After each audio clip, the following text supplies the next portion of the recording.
Second point হচ্ছে নির্বাচনের আগে এবং পরে সহিংসতা যে হয়েছে সেটাই। নির্বাচনী সহিংসতা বাংলাদেশে অতীত হয়েছে, এগুলো আমরা জানি, কিন্তু এইবার তো সেটা প্রত্যাশিত ছিল না। এই জায়গা থেকে বেরিয়ে আসার জন্য তো জুলাই অভ্যুত্থানে অনেক রক্ত ঝরেছে, জীবন দেয়া হয়েছে, এবং সেই জায়গাটা পুনরাবৃত্তি ঘটছে। তাহলে কি এটাই হচ্ছে বাংলাদেশে আবার ফেসিবাদের, আবারও স্বৈরতন্ত্রের উত্থান হতে যাচ্ছে? আমার বোনরা, আমার মায়েরা, নারীরা আজকে নিরাপদ হলো না।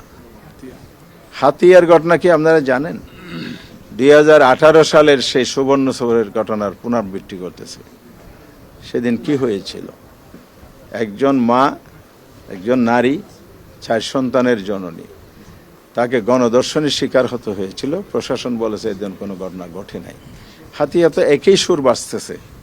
তাহলে সেই স্বৈরাচারী আমলের সুর যদি এই সময়েই বাজে, তাহলে এখানে গুণগত পার্থক্যটা কোথায়? দেশ কোন দিকে যাচ্ছে এই ব্যাপারে আমরা কনসার্ন। এরপরে আমার নিজের আসনও 3 জন নারীকে আঘাত করা হয়েছে, মাথা ফেটে দেওয়া আছে, রক্তাক্ত করা হয়েছে। বাংলাদেশের বিভিন্ন জায়গায় অসংখ্য, আমরা 54টি জেলার রিপোর্ট সাবমিট করেছি, গণমাধ্যমে আসা রিপোর্ট, আমাদের বিভিন্ন সোর্সের রিপোর্টের ভিত্তিতে এই সহিংস ঘটনাগুলো। আমাদের আমিরি জামাত 11 দলের মিটিং করে গত পরশুদিন প্রেস ব্রিফিং করে স্পষ্ট করে দিয়েছে যে সহিংসতা বন্ধ করুন। বন্ধ যদি আপনারা না করেন তাহলে আমরা রাজপথে নামতে বাধ্য হব। আমাদের 11 দলের সিদ্ধান্ত হয়েছে, পার্লামেন্টে আমরা গঠনমূলক বিরোধী দলের ভূমিকা পালন করব, দেশ এবং জাতির স্বার্থে কথা বলবো, আমাদের বক্তব্য তুলে দেশ গড়ার জন্য, আমাদের বাংলাদেশ, দেশকে আমরা ভালোবাসি, দেশকে আমরা পিছনে নিতে চাই না, সামনে নিতে চাই। সেই সেন্টিমেন্ট থেকে আমরা কাজ করার জন্য, ভূমিকা পালনের জন্য প্রস্তুত আছি ইতিবাচকভাবে। কিন্তু যদি এই ধরনের সহিংসতা অব্যাহত থাকে তাহলে অবশ্যই দেশ আবার পিছনের দিকে যাবে। আমরা কোনো অপশক্তির হাতে, যারা ষড়যন্ত্র করে দেশকে অস্থিতির সৃষ্টি করে গণতন্ত্রের অভিযাত্রাকে ধ্বংস করার পায়তারা করবে, সে জায়গায় আমরা আপোষহীন থাকব। এই জন্য প্রয়োজনে আমরা রাস্তায় নামতে বাধ্য হব। ইতিমধ্যেই আমরা 11 দলের পক্ষ থেকে গতকাল লিয়াজি কমিটির মিটিং করেছি। শীর্ষ নেতৃবৃন্দের সাথে আলাপ করে আমরা আগামীকাল 16ই ফেব্রুয়ারি ঢাকার রাজপথে বাইতুল মোকাররম উত্তর গেট থেকেই আমরা প্রতিবাদ সভা এবং বিক্ষোভ মিছিলের ঘোষণা দিয়েছি। কারণ হচ্ছে এই সহিংসতা বন্ধ করতে হবে। বিকাল 4:30টায় জনগণকে সাথে নিয়ে আমরা এটা প্রতিবাদ করতে চাই। এত যে না থামে তাহলে আমাদেরকে রাজপথে আরও আগাতে হবে। আমরা চাই না রাজপথে রাজনৈতিক বিষয় সমাধান করতে হোক। দেশে একটি পার্লামেন্ট গঠিত হয়েছে, হয়তো 2 দিন পরে শপথ হবে। সেই পার্লামেন্টে রাজনীতির সকল আলোচনার কেন্দ্রবিন্দু হোক, এটাই গণতান্ত্রিক রেওয়াজ, পলিটিক্যাল কালচার নতুন দ্বারা আমরা তৈরি করতে চাই।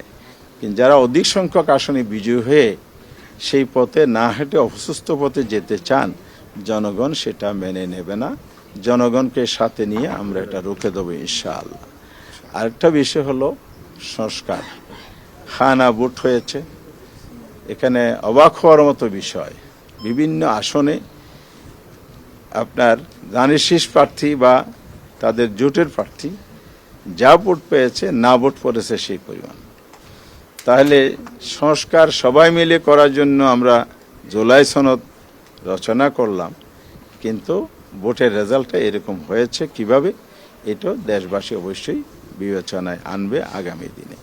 তবে আমরা এই জায়গায় স্পষ্ট করতে চাই, অনেক রক্তের বিনিময়ে জুলাই সনদ তৈরি হয়েছে, অনেক চেষ্টা, অনেক শ্রম সাধনা, রাষ্ট্রীয় কোষাগারের অর্থব্যয়, অনেক মানুষের অনেক সময় স্যাক্রিফাইস করার মধ্যে দিয়ে এটা হয়েছে। সেই জায়গায় যদি নতুন কোনো কিছু গড়তে যায় তাহলে এটা জনগণ গ্রহণ করবে না। প্রফেশনেট প্রাপ্ত ভোটের ভিত্তিতে যে আফার হাউজের 100 আসনের সদস্য নির্বাচিত হওয়ার কথা, সেই জায়গাটাও নতুন করে প্রশ্নবিদ্ধ করা হচ্ছে। অর্থাৎ এখানে যে পিআর সিস্টেম আনুপাতিক হার জুলাই সনদে বলা আছে, সেটাই জনগণ গ্রহণ করে নিয়েছে। 4টি কোয়েশ্চেনের সেকেন্ড কোয়েশ্চেনে সেটা বলা আছে।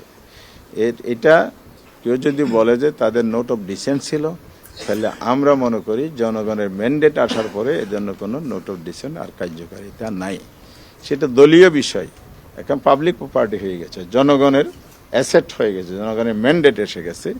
এখন প্রয়োজন হলো সবাই মিলে দেশকে সামনে এগিয়ে নিতে হলে জুলাই সনদ বাস্তবায়ন করার দিকে পথ চলতে হবে, ঐক্যবদ্ধ হয়ে সবাইকে ভূমিকা পালন করতে হবে। শেষ কথা হচ্ছে, বাংলাদেশ একটি নির্বাচনের মধ্য দিয়ে কনস্টিটিউশনাল প্রসেসে ক্ষমতার পরিবর্তন হয়, একদল ক্ষমতায় আসে, দেশ পরিচালনা করে, 5 বছর পরে আবার ইলেকশন হবে, এটাই স্বাভাবিক।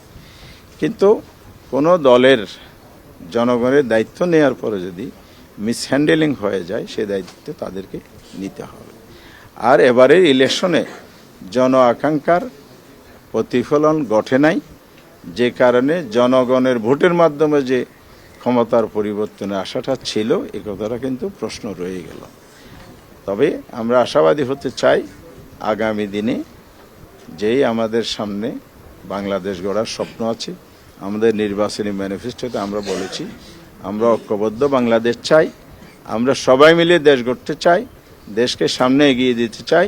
সেই চিন্তা ধ্যান ধারণা সমুন্নত রেখে আমরা সামনে এগিয়ে যেতে চাই।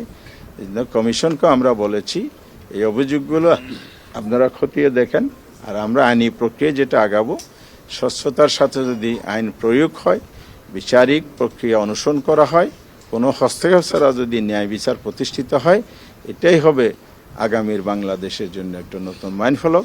দেশে আইনের শাসন, ন্যায় বিচার প্রতিষ্ঠিত হবে। এক্ষেত্রে আমরা সাংবাদিক বন্ধুদের সহযোগিতা চাই, দেশবাসীর সহযোগিতা চাই।